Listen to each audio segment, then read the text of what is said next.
Hi, hello, guten tag, and welcome. Thank you for tuning in. I am Sam, and today we'll be talking about a subject that I wish was talked about more, and it is a video essay, seeing as I need to have some in my thoughts right now.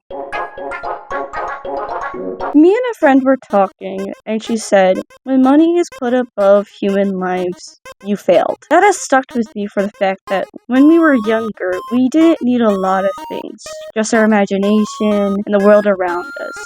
Our family if we were lucky to have them around. But as we've gotten older, the more we have gotten out of this bliss, and the more the world can affect us. Greed is something that needs to be talked about more. It isn't talked about in other conversations other than creative instances or just with friends. And I believe it's one of the main reasons why there's so much wrong with capitalism as it is. Because of the fact that currently capitalism is uncontrolled. It doesn't have any bias or anything like that.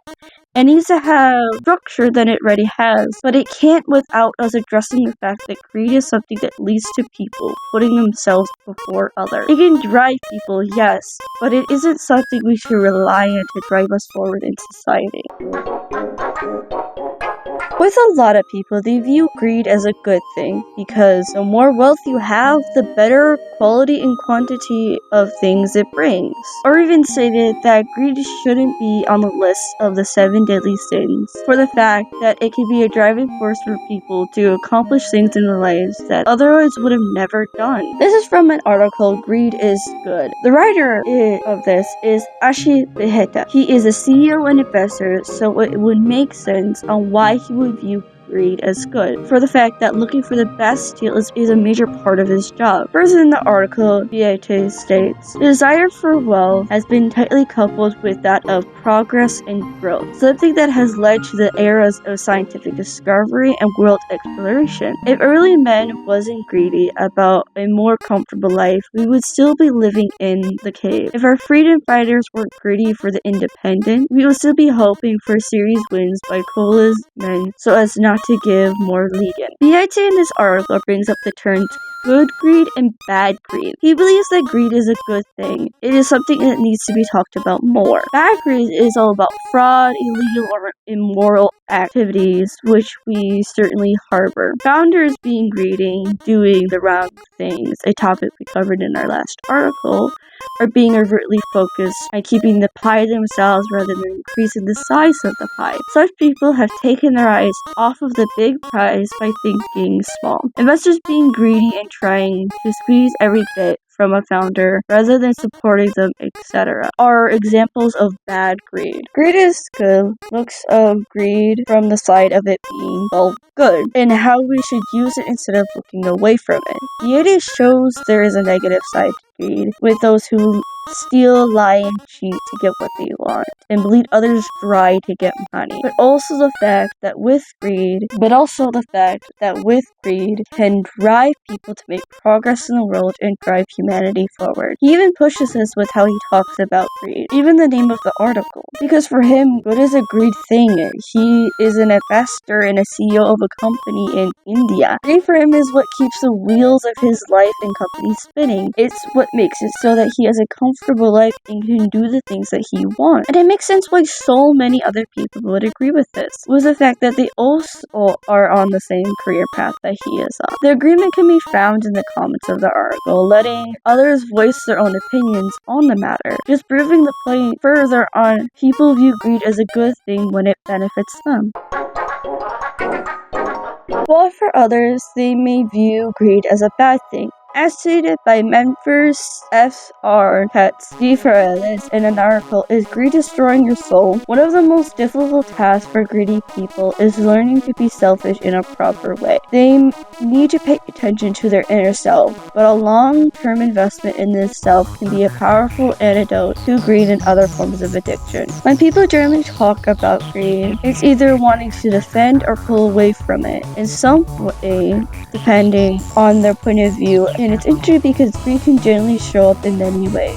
An article by American Institute for Economic Research brings up the fact that, in particular, the PED analysis shows that individuals pursuing greed may achieve outcomes that not even one to qualify as a true voluntarily, because literally everyone is worse off. Greed is, in such settings, not in your best interest. With greed not being your best interest, it can cause situations where you can make decisions clouded by greed to the point where sometimes when you look back, it feels like it isn't you. And sometimes you don't even realize that you've gone down so far this path of it because your mind becomes narrow-minded about it. Again, with the article quote, one way to think a difference between self-interest and greed is that greed suggests a narrow short-term focus on the self. With the cloud of greed over humanity, it is starting to take a toll even in our world. With unscrupulous consumption is caused by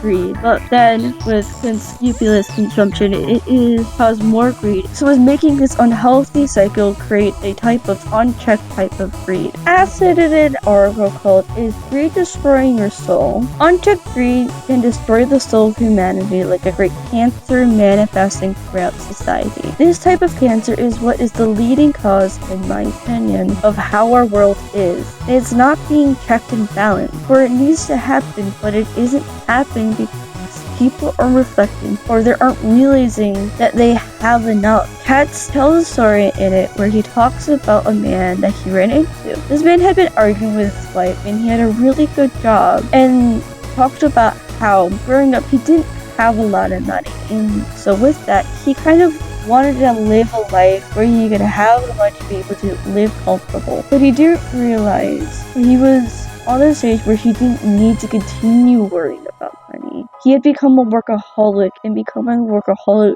draws you away from your own family. Kit's conversation with this man made him realize that there was no such thing as enough money. With greed, it never ends, and sometimes there is a way out, and sometimes there isn't. A more neutral view on greed comes from a medical journal. Is greed a double-edged sword? The National Library of Medicine states that using a work sample from China, the current study found that greed promoted both task and consensual performance, though the minatory effect of the need for social status. For the fact that greed showed the workers what they could do and to what to work towards.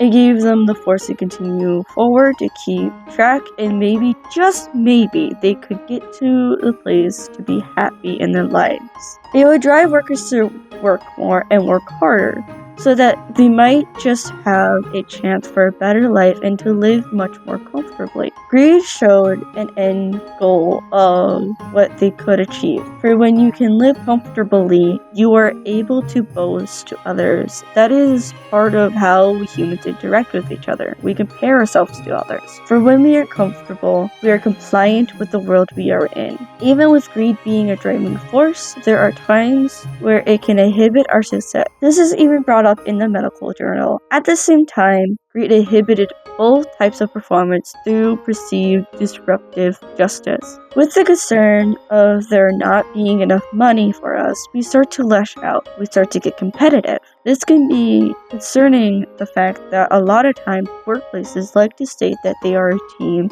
and need to work with each other to keep the gears going. This can make tension rising even more for seeing their coworkers get raises or get higher positions while they are stuck at the same place, same job, never getting the appreciation that they want. The medical journal very much looks at greed as the title itself suggests, a double-edged sword, for the fact that it can drive people and it can make others' lives better, but it can also bring ruin to their livelihood. This kind of greed is kind of refreshing to see, as people are always trying to pick on which side is the better, on whether greed is evil or whether greed is our savior. But the medical journal brings up that greed can be both. It takes in both sides and shows that both ideas can coexist at the same time. Greed can be a tool, but also the very thing that kills you. You can either let greed consume you or use it to just lead you to a place that you want to end up and rest content with the life that you have lived.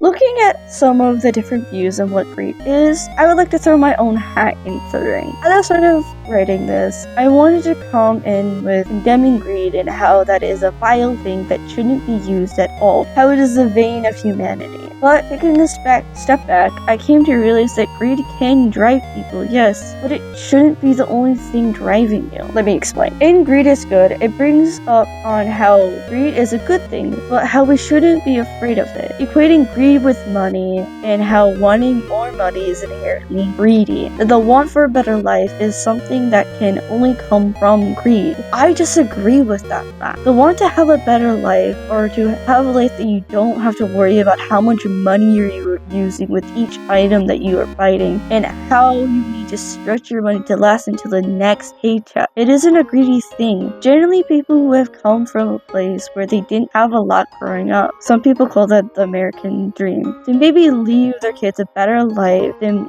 they had. But at this point in capitalism, where the world is heading, it feels nearly impossible to achieve that in life, to get that way of life. With how billionaires hoard their money like dragons with gold, how the government has been set up, people's lives are getting harder and harder to afford, to the point that some people can't even fathom the idea of bringing a new life into this world. I wish the world was different, where greed could be used as a tool rather than a machine that is our world. Because greed could be used in a way that doesn't become the main focus of people's mind. Because greed could be used in a way that doesn't become the main focus of people's minds. Greed could be part of the motivation that pushes people to get things done, to keep working. But the word has been so twisted in terms that it can be hard to push for that. With the word being so twisted, people have different meanings to what greed means to them. For me, greed is the want for things that you don't have, to keep getting that same rush and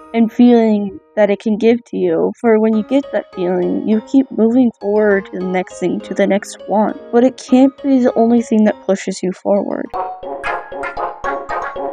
To preface what I said earlier, greed needs to be talked about more. There needs to be more conversations on what greed is and what it is about. For when it is talked about, it will destigmatize greed and maybe be more forthcoming in conversation. With greed getting talked about more, it will let different opinions of what greed is known. It could even change some people's minds on what greed is, and maybe aid on getting to where greed isn't being put above other people's lives. The last thing I want to leave with you is this. Greed can be a motivator in your life, but it cannot be the singular thing that is focused on and motivated by it. I hope this will be some food for thought, and thank you for tuning in. I will be tuning out.